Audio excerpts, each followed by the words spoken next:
Hi, everybody. If someone can let me know if you can hear me, that would be fabulous.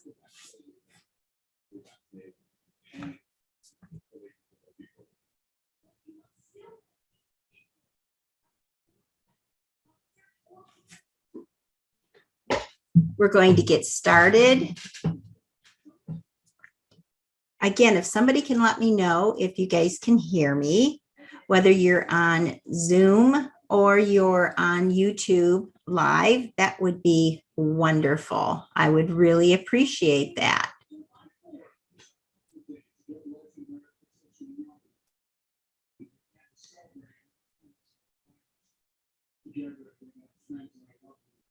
All right, well, let's get started. Last week, we made our swatches and we did the yellow, the orange, and the reds. Oh, now my phone is going to keep going off. Jody, you're going to need to stop messaging me if you would, please. But the one I forgot was the Oast red. So we're going to do that one. And then we're going to go in and do the greens. Hopefully we can get all of the other colors done today. We're going to do the greens, the yellow, or excuse me, the blues, the purples, and then finally finish up with the browns and black and white. So we have a lot to cover tonight. So let's get started. Let me put those to the side. Again, we're going to do the same thing. We're going to sprinkle and then spray. We'll do a swatch where we bleed the color down, and then we will spray with water and then sprinkle. So let's get started. I have a bucket of water to the side of me. I'm using just a brush that holds a lot of water. These are just inexpensive brushes. They're really nice though. And I also just use these towels that I can throw in the wash, and I bleach them to get them going, to get them clean. So let's get started. So first, what we're going to do is let's sprinkle some of the Oast red. Again, if you were on last Tuesday, you'll notice how some of the colors come out a little finer. Some come out a little more in clumps. And the Oast red is one of those that comes out with more clumps in it. And we're just going to spray that. Let's set that aside. Let me get rid of my keyboard here so I have more room. Let's set that aside so it can start to dry. It's pretty humid here, so it's going to take quite a while for the colors to dry. The next one up, and we're going to start our green, is lime green. Let's sprinkle, spray. And you'll notice with the lime green, there is a lot of yellows in with the greens. And there's also some oranges in here that are a little harder to see on the camera. So I'm going to kind of go through these pretty quick, as I had said. Next up is our sea green. Let's sprinkle. And let me show you how fine the sea green is. I don't know if you can see how all of the crystals are extremely fine, very, very fine particles.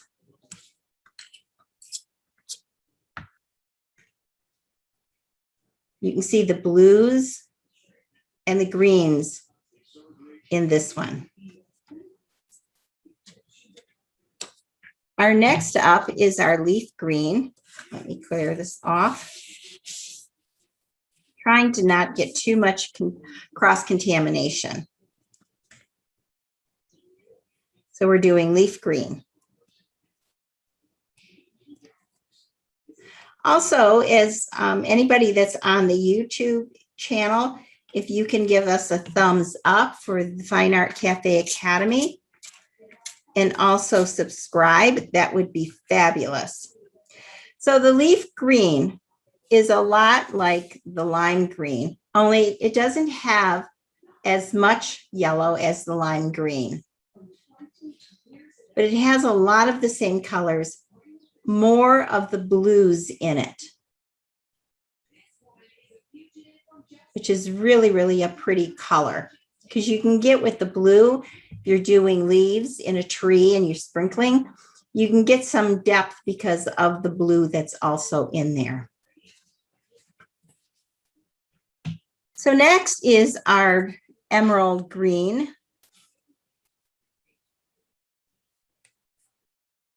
Oops, let's turn it over and I'm making a mess.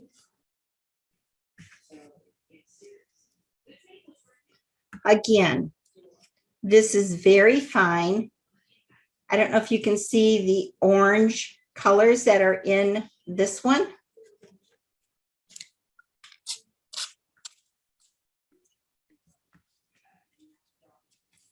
So in this color, you have some of the yellows, the blues, and some of the orange in it.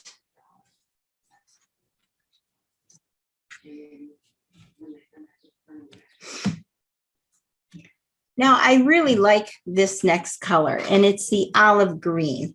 And I like to go in and make leaves with this because of all of the colors that you'll find in this one. So you're getting away from those brighter greens. Jody, I totally agree with you that the lime green is one of your favorite colors. So let's take a look at how fine these crystals are. You can see there's a lot of color in that pot that creates the olive green.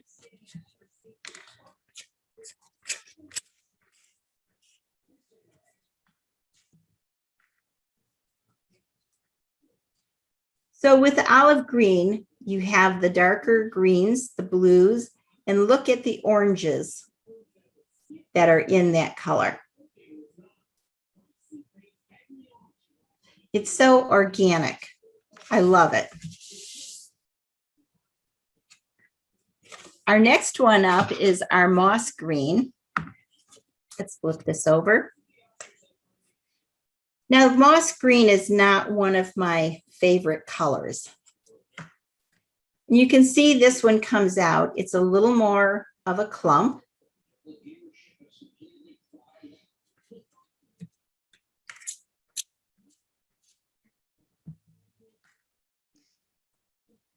This one has a lot of purples in it, has some browns. It has a little bit of the orange in it. I don't know. Can you see all of those colors in this one? We have a question. Would you use both the olive green and leaf green in the same tree? Well, it depends on the type of tree that you're going to be doing, the look that you want to achieve.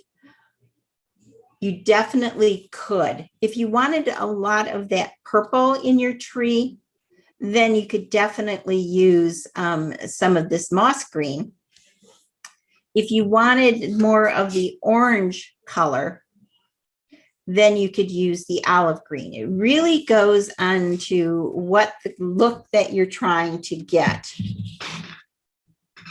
So let's start getting into our bluish greens, and let's try our turquoise. Get this cleaned up. This is one of the really pretty colors.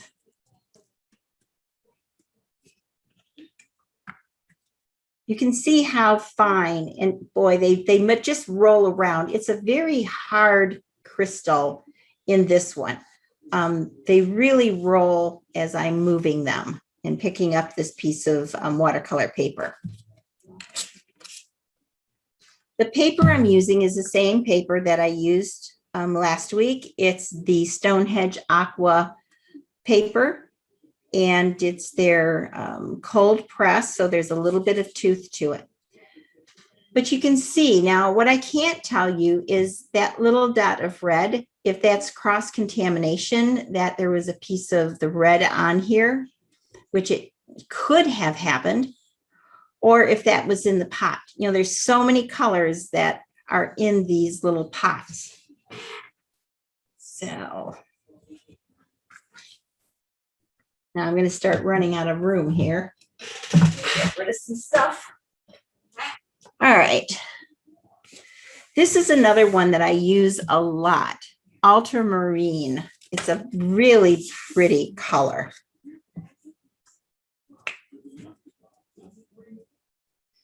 And again, you can see how fine this one is. This is a lot like the last one. If I move this around, these crystals will actually roll.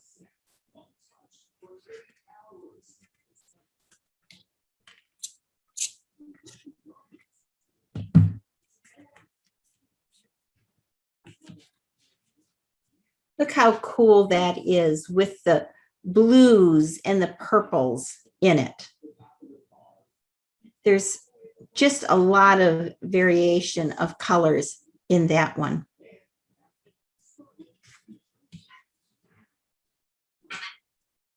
Prussian Blue is another one of my colors that I love to use. It is a darker color.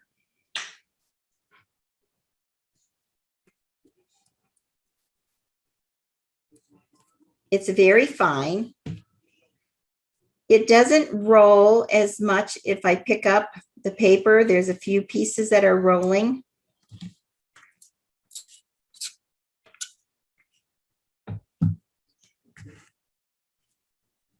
But it gives you a lot of depth.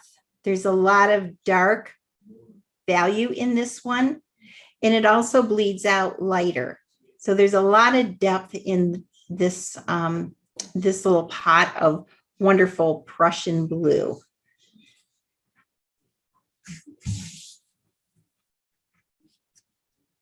Let's see.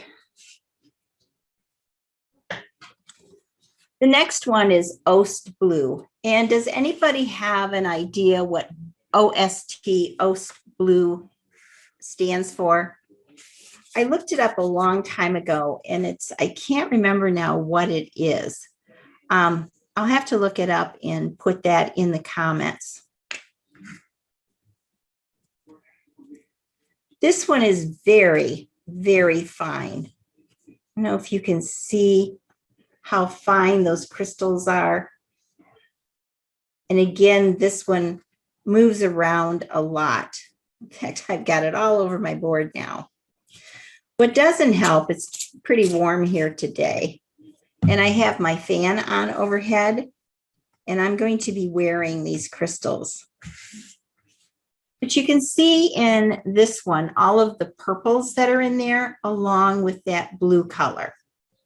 There's even a spot of like kind of an orangey color over in this area. But look how pretty that is. It's so vibrant.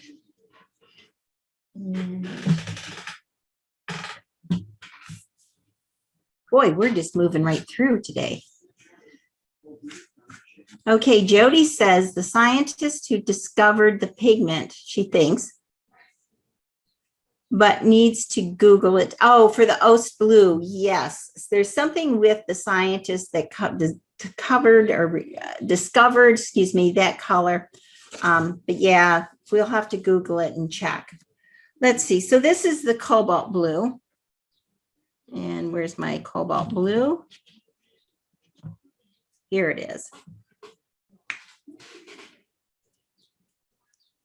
This one again is very fine. If you can see these crystals, probably can't see them rolling around on the watercolor paper, but they are. And again, it has purple and the blue in it, But even though they have the purples and the blues, look how different they are when they're sprayed. And the difference in the blues.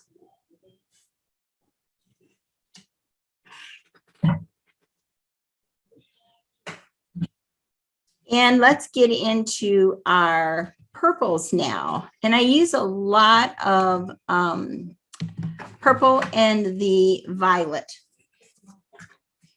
And I go in a lot with these colors, and I do a lot of the shadow. So if I'm doing a portrait, I'll use the blues and the purples to go in and lay in the shadow, the definition in the face, the planes of the face. So in the eye socket where the eye goes in, and you'll see a little bit of a shadow in there, or along the nose, or if one side of the face is in shadow, I'll go in and use blues and purples and put that color down first, and then go in and lay color in on top.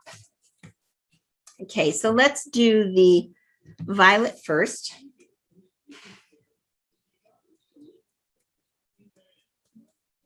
Now this one is a little more of a coarser, and it has clumps a little bit more.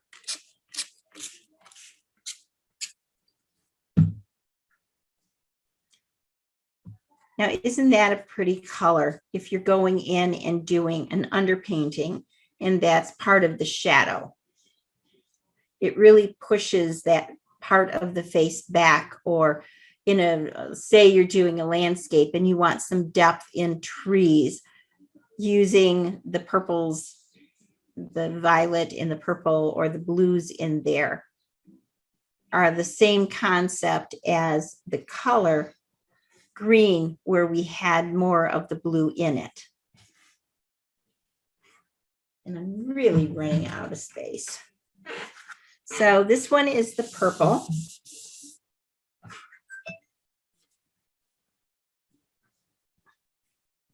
And I can't make up my mind which I like better, the purple or the violet.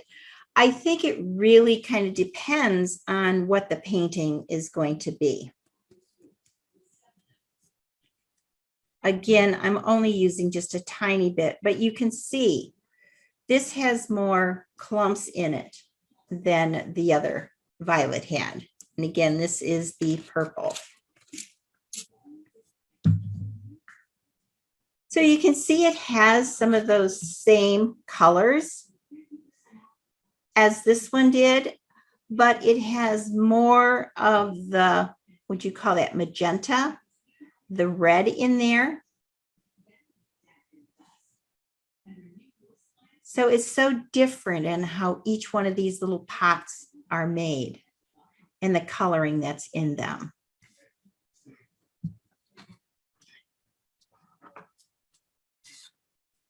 Now I did a portrait in my Heroes, Frontline Heroes series that I did. And I did it where it was a monochromatic painting. And I did it in gray. Now, what's really cool is look at the colors that are in this little pot.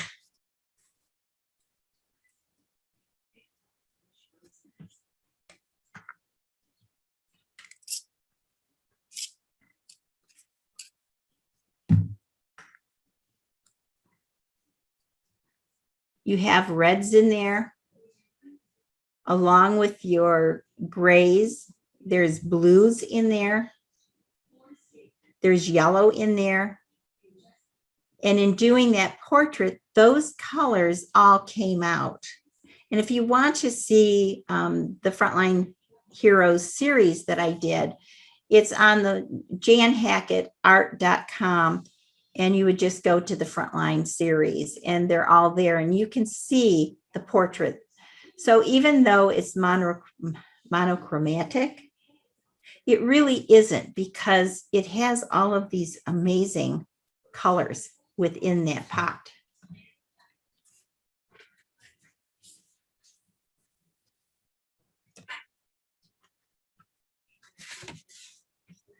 So we're going to do light brown.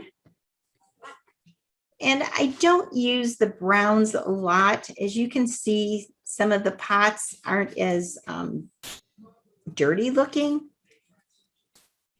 I mix a lot of my own browns and my own blacks instead of using them out of the pot. But if you're going to do a branch, this would be good to use. And this goes back into the question, Jody, of would you use the leaf green and the olive green in the same tree? Would you use the light brown? And we'll show you the dark brown. Look at all of the oranges that are in that color. So what kind of a tree trunk are you looking for? Are you looking for one that has a lot of the different oranges in it? Then you could go with the light brown. Let's see what the dark brown looks like.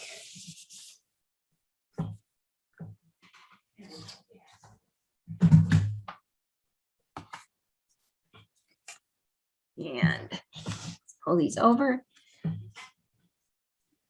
Here's the dark brown.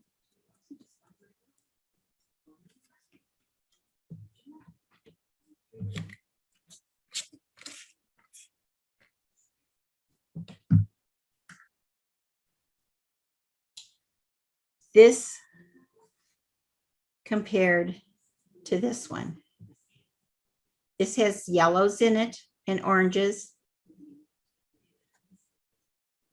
This one has more orange and the darker brown. And you can see where this is bleeding out into that dark, deep, rich brown color.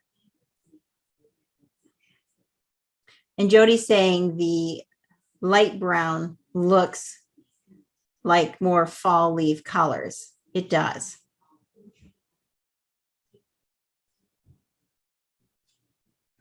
Oh, my dog is going to start barking. I apologize up front. So when I was teaching and I was going to senior centers, to nursing homes, and I was working and with the healthcare industry for seniors, I would go in and I would demonstrate, and they would all do a painting with Brusho. They absolutely loved it. They would all go, oh, I can't do that. I can't do that. And when we were done, they would have an amazing painting. But the very first thing I always did was I had them get the black out of the container. And I have 15 full sets of the Brusho that people can just sit down and do a painting. And I would have them just sprinkle this, because I think of the colors that I absolutely think explains Brusho and how they mix the colors to create a color. I think black represents that the most. So when you sprinkle this on,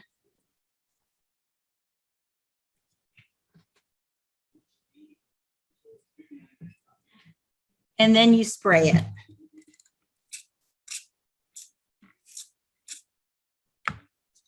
And I'm a mess. Hopefully this shows. There's oranges, there's blues, there's purples. Look at the colors in that little pot that make up the blue. To me, black is one of the most amazing colors that they have. I just love black. Now, if I was going to do a painting and I was using watercolors, traditional watercolors or acrylics, I would never pull out the tube of black. When you paint with it, I think it's very flat. I don't think it adds definition to a painting. So what I do to make my own blacks, especially in dog portraits, I will take the colors in my palette that I'm using in the portrait and I create my own form of a black. But with Brusho and the colors that are in it, it's mind-boggling how you get these oranges and these blues that turn into black when you mix them up. It's just outstanding. So this is the next color, and this one comes up in the Brusho Fun group on Facebook all the time. And if you're not a member of the Brusho Fun group, you have to join. We are the most fun, sharing, amazing group of Brusho enthusiasts that there ever are. And we have so much fun in the group. We have challenges all the time. Jody does a Monday challenge. We do a What Is It Wednesday, where you just sprinkle colors on and then you create something from it. We do shows. It's so much fun. But everybody always asks, what is white? What do you do with white? I've used it in several ways. I've used it with their Sprinkle-It, which is kind of like their metallic Brushos. They have one called Flash, Iridescent, and several different golds and copper. I've used it with that. I've used it if I want to thicken a color, but a lot of people don't use it a lot, and you can see how clean my little pot is. I don't use it that often either, but I did want to show when you sprinkle it out. And I'm using Stonehenge Aqua Cold Press Black watercolor paper.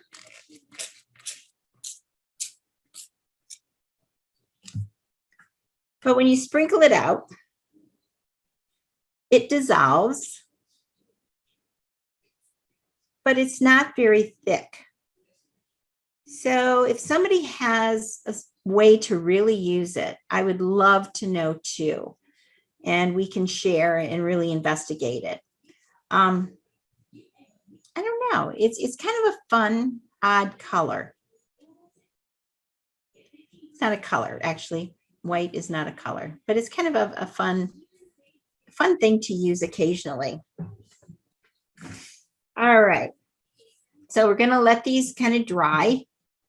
And let's go back to my red. I can find it again. I've got everything all mixed up. Here it is.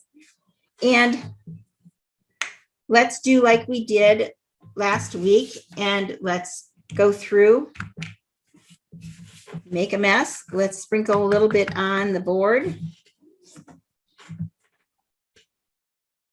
Let's mix it up. Paint with it.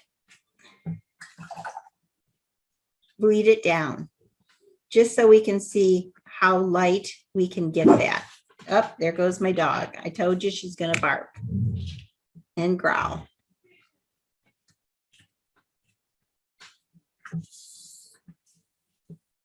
So I can do that with all of the colors, and it's going to take me a little bit because, like I said, I have them totally mixed up. Let's do the black so I can show you when it's mixed with water, how all of those colors dissolve within itself.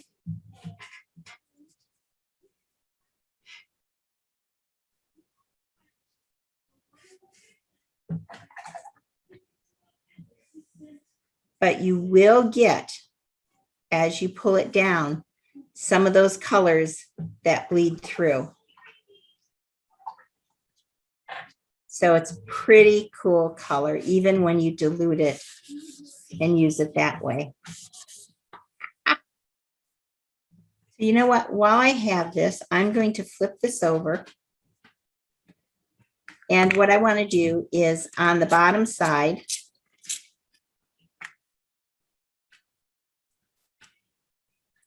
show you the difference. So black is done between when we sprinkle first and spray versus spraying with water and then sprinkling. So again, we talked about this last week, was how do you want to use the colors? Do you want them thicker? Do you want it more of a organic look? So when you go in to do a painting and you're sprinkling, this is something that you really need to stop and think about, is how do I want my painting to look? How do I want, if you're using it for leaves, and I'm just using leaves as an example, how do I want my leaves to look? Do I want them thicker, or do I want them broken up and more just where the spray of the water went and then you sprinkle it in? So one of the other things a lot of times people will say is, how do you get the color where you want it to be? A little trick that someone, and I'm trying to think, Ward, I can't think of his last name. First name is Ward, but he'll take, and I don't want to bend this, but he'll take a piece of paper, bend it, put a crease in it, sprinkle, and then with that bend, he directs the crystals right where he wants them to fall. It's a really cool way that you can give it a try. So this one is violet. Let's dig our violet out. And this is one of the big problems with Brusho is you never can keep these colors straight. Even if I've written on the top, it's still hard to find these things. I wish, and we should talk to Colorcraft and get them to come up with a plastic case that holds them upright, holds the 34 colors with the push pin in. That would be just big enough that you could line these all up and have them so you could find them. Okay, so this again is the violet, and we have the violet, and I'm diluting it down with just water.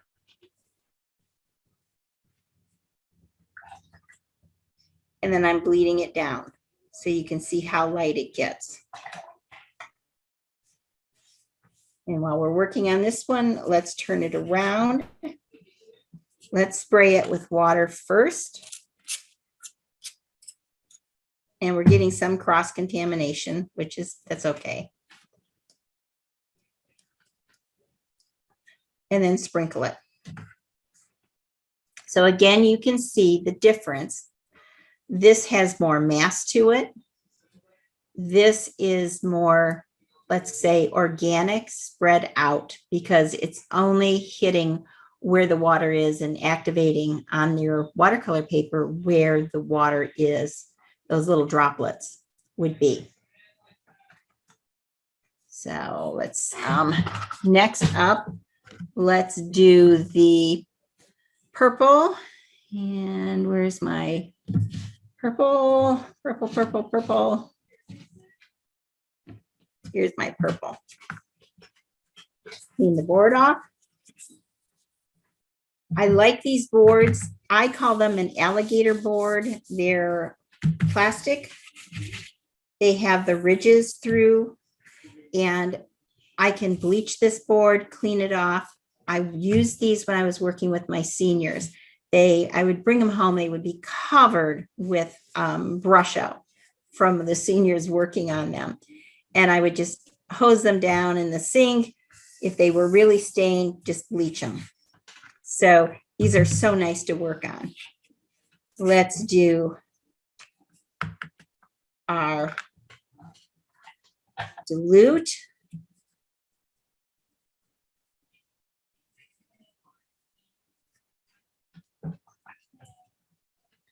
Wash it down. And then on the end, let's spray with water. You can see cross-contamination. At least it's the purple sprinkle. And now you have your very organic looking texture.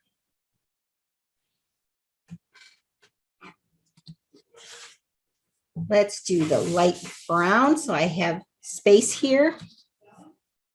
And where's my light brown? And I lost my push pin. Oh, well. I'm always losing push pins. I think I own stock in the push pins. Again, this is light brown. And you can see it doesn't take a lot to dilute. We talked last week about how these pots, I've had them for 5-6 years. And I bet you they're over half full. Let's spray with water.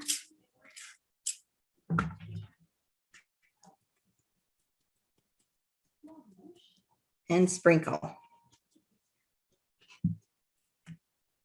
And you can really see the colors, and it's washing up into my diluted area. So I'm just gonna dab that. But look how this color bled down into the brown, where that little crystal of yellow bled down in. I don't know if you can you see that? Pretty cool stuff. All right. Now turquoise. And let me know if I need to turn some lights on, if it's getting too dark in here. It's starting to darken up outside.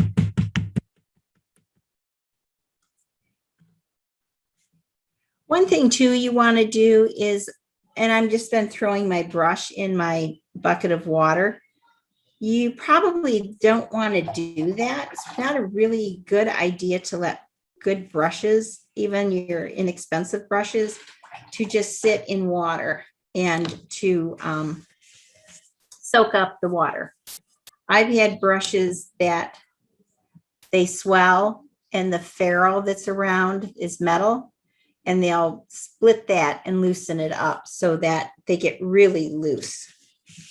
So you want to be careful with your brushes.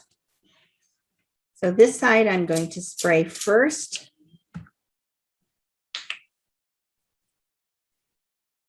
And then sprinkle.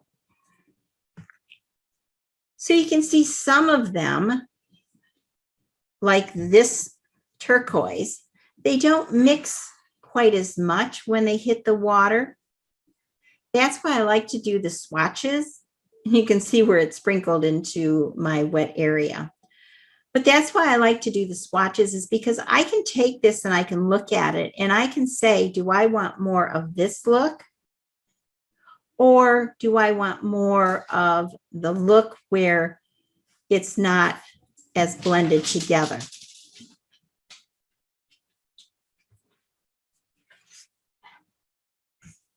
So, all right, let's do Prussian Blue.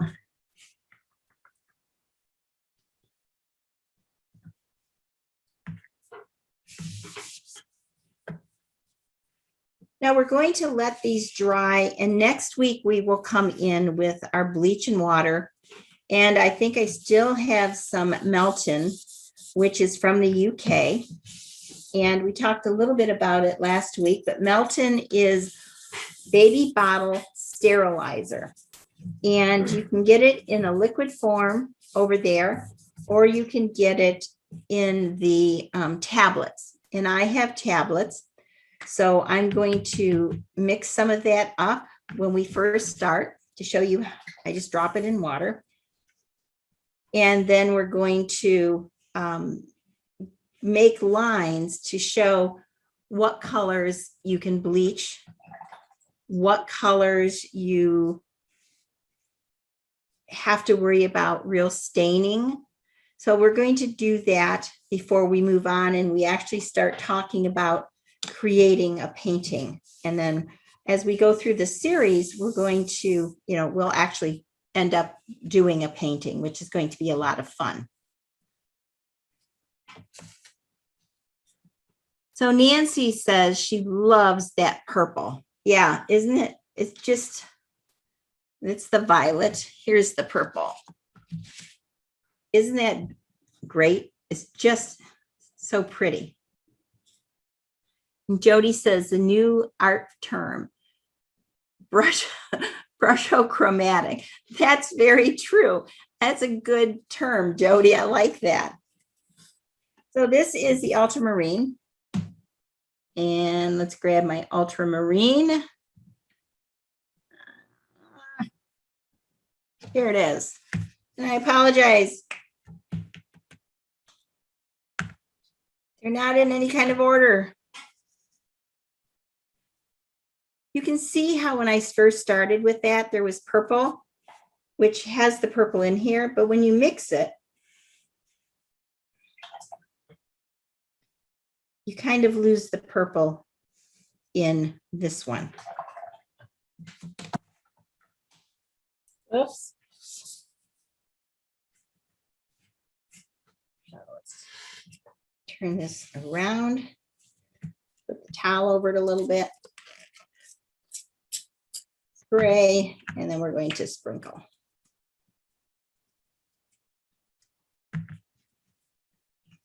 And what a difference. Again, I really went overboard, so I just want to mop that up a little bit. But you can see the difference in the technique of how you're using your Brusho colors. And this is Prussian Blue. Cleaning up my mess here. And one fell on the floor, so I'm going to have to grab that one. And that's probably my Prussian Blue. Oh, Oast. Oh, which one? Yes, it was my Prussian Blue. Sorry about that.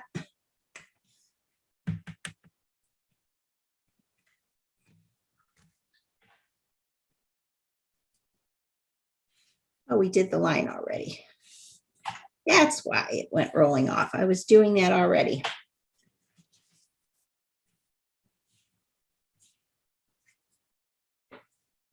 And let's spray.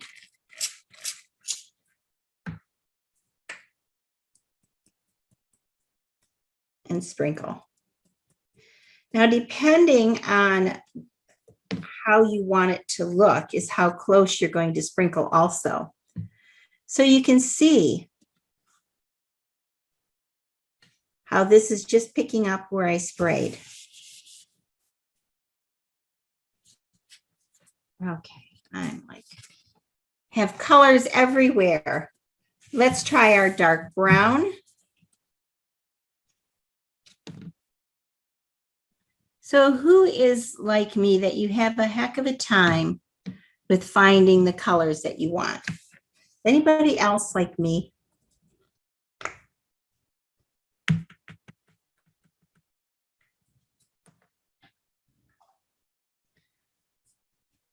So has everybody on the Zoom and on YouTube, have you created your color swatches?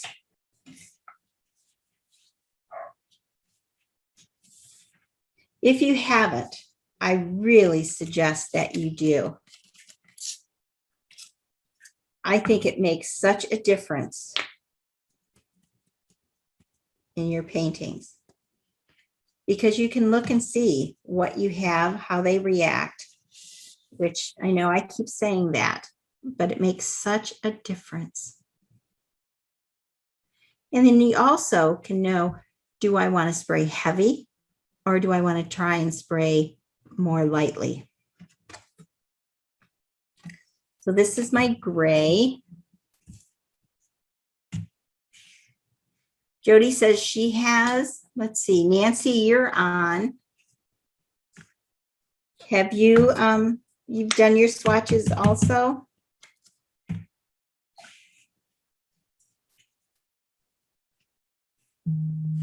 Look at the difference.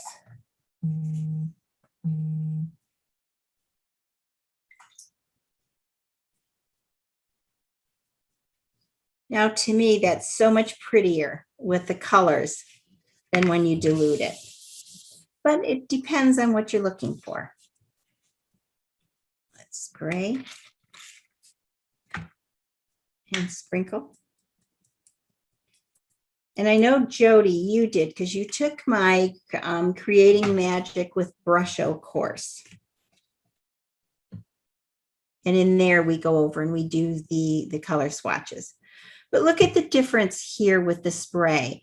Here you can see more of the blues, that orange. Here it all kind of melds together, but it gives you streaks of the color.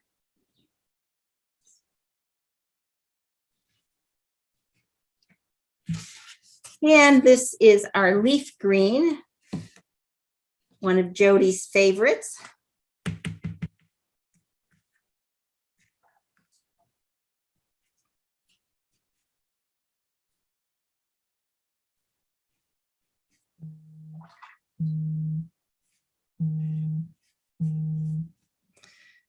I hope you don't hear that, but my phone keeps going off and buzzing.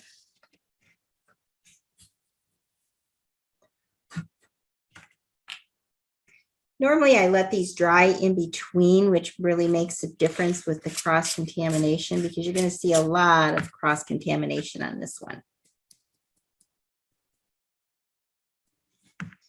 I sprayed a little heavy on here.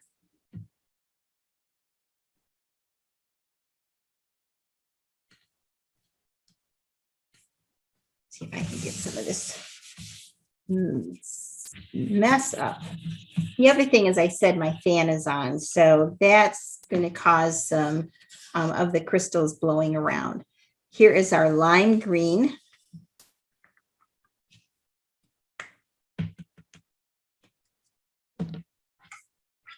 I have a friend who got into Brusho about the same time I did. In fact, he is the one who actually showed me Brusho in another group that we were in. And he was using Brusho, and he was using blue, and he was just sprinkling away one evening, and he had his fan on.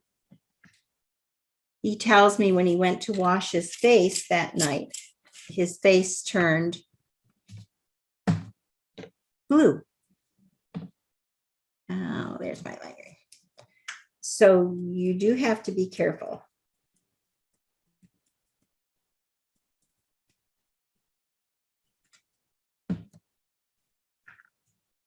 So you can see when you're doing it with this one, more of the yellows show, but look at all the yellows that are up here that all bled in together. Here, they're more separated, which is very cool. Let me turn this phone off. There. So we're piling these up. Sea green. Let's do our sea green.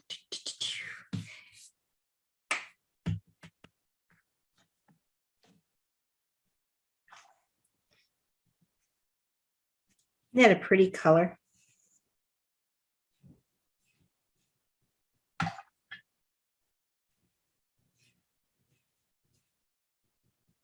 Don't you love when you go live and all the dogs barking, and now the garage door? I don't know if you heard the garage door, but the garage door just went down.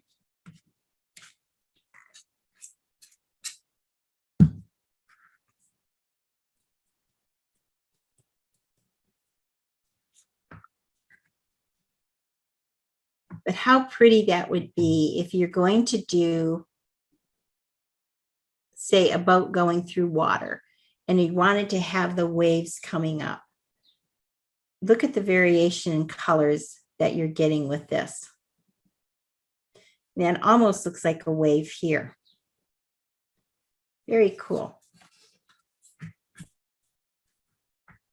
So then let's try our, remember what this one is? Our moss green.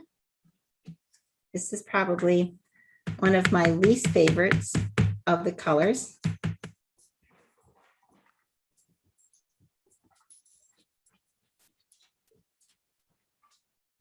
I like it better that way than when you're doing it and you dilute it.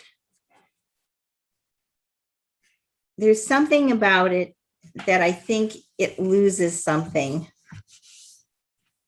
when you dilute it with water. I don't know. What's everybody think?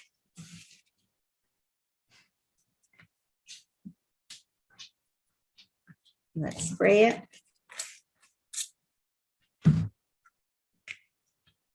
Let's sprinkle.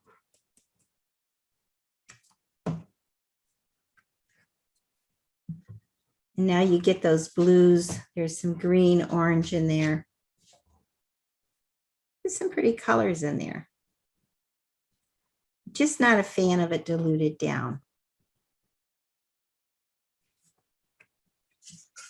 We have 3 more colors, and then I don't think we're going to go the full time tonight, but at least we've gotten through the colors. We have, oh, actually we have the white also, so we'll finish up with the white. Let's do our olive green.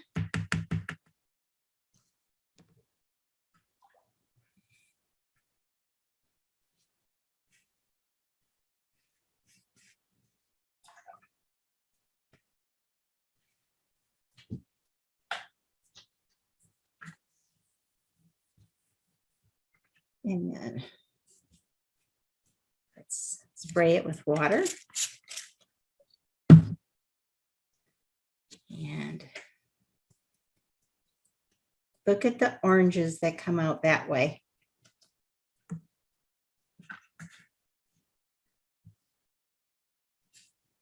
So again, depending on the look that you want,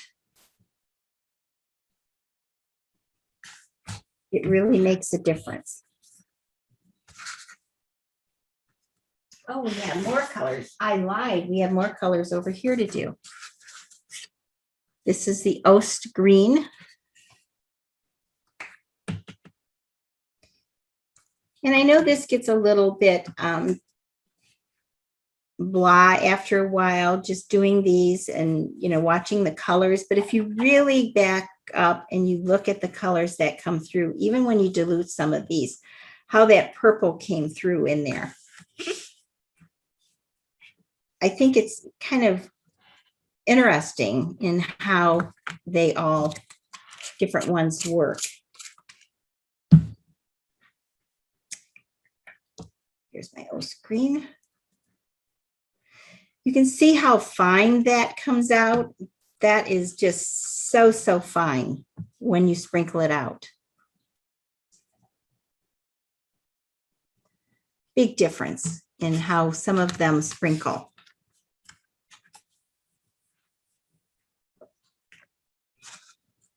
So I was telling you about my friend, and I don't know if I finished. Did I tell you that I call him Papa Smurf now all the time?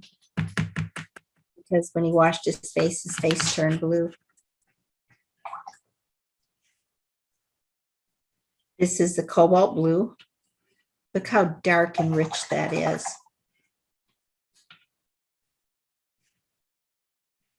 And look at the purple that's coming through on that. Jody, what color? Jody's saying that the one is good for mushrooms and grasses. Which color are you talking about is good for the mushrooms and grasses? For those of you who can't see her,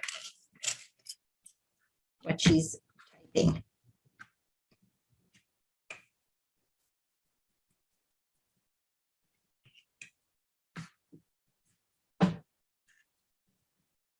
Look at that.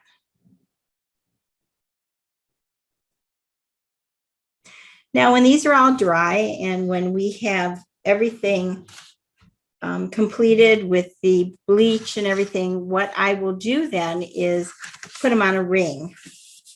And I do them so that they're kind of laid out very similar to the color wheel. This is emerald green. And that way I can go through and I can even put ones together, the colors together as to what's going to look good in a painting.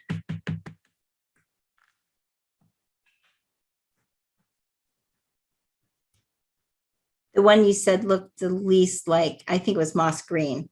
Moss green, yeah, it's that really kind of this one, which has purples in it, and yeah, that's the moss green. And that would be good for some mushrooms.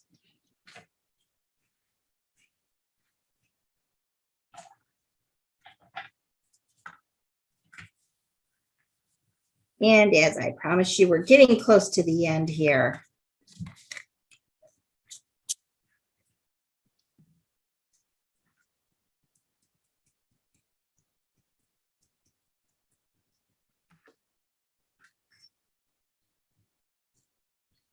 And that's the emerald green.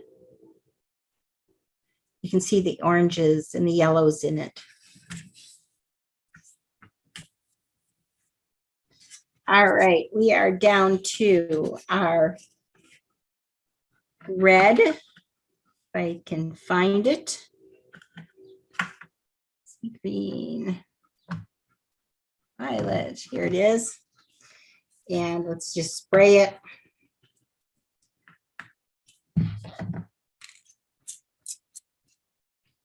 See the cross contamination.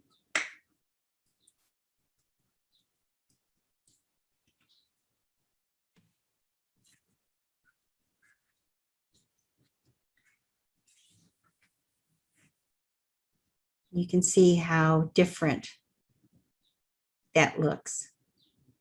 This one reminds me a lot of the alizarin crimson. Has more of the pinks in it, which this is the alizarin crimson. They're different. This is more of an orangey look, but they do look a little bit alike in some ways.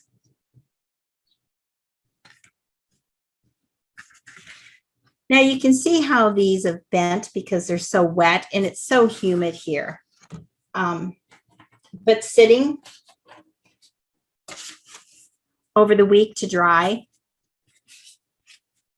they really have flattened out. That's what I really like about the Stonehenge Aqua watercolor paper. I can get it to lay pretty flat after working with it very wet.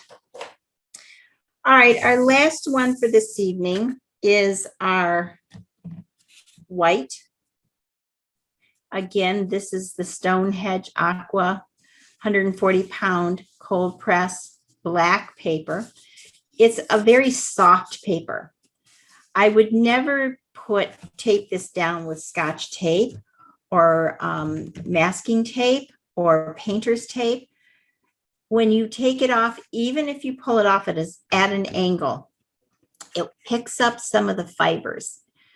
And that's the other thing about the Stonehenge Aqua White is you have to be very, very careful because it is a softer paper. They don't use all the sizing that some of the other papers do.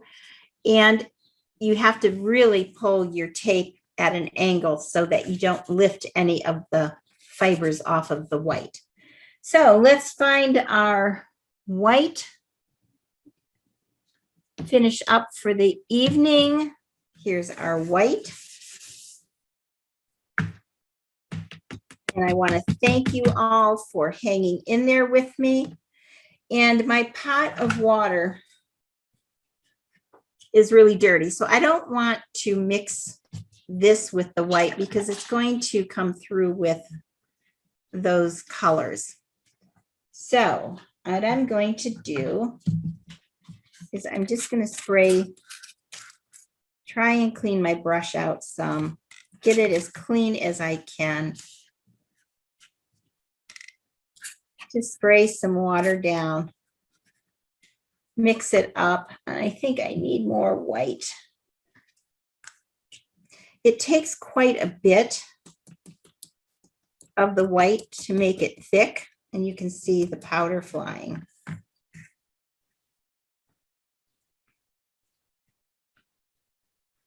So you could thicken a color, maybe make it a little more opaque.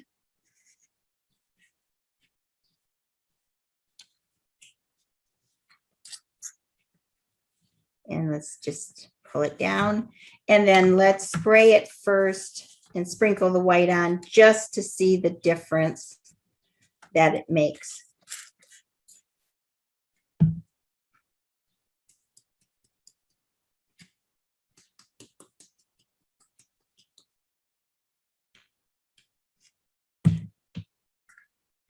So when you spray it with water first and then sprinkle it on, it doesn't dissolve quite as much. You can see it kind of floats on top. It's really kind of a different product than the regular Brusho. So thank you so much for following along with me. And I know this can be kind of monotonous making swatches, but I truly believe down deep in my heart that it's really worth doing. And I would love to see your swatches. Post them over in the Brusho Fun group on Facebook. If you're not a member, ask to join. We'll get you in. Make sure you answer the questions. Also, go over to the Academy. Check out the Fine Art Cafe Academy. There's demos up there. There's courses up there. Lisa has a course right now for florals and inks, and she's giving a $30 discount on that. The code for your $30 discount is Florals for All. Nina has a course up there from the Brusho Fun group on the variety of ways to use Brusho, and she's offering a discount, so check that out. I also have an ebook that I wrote, and if you sign up for the mailing list and our weekly tips, tricks, and motivation newsletter, you can download my ebook for free. So it's been so much fun. I hope I see you next week.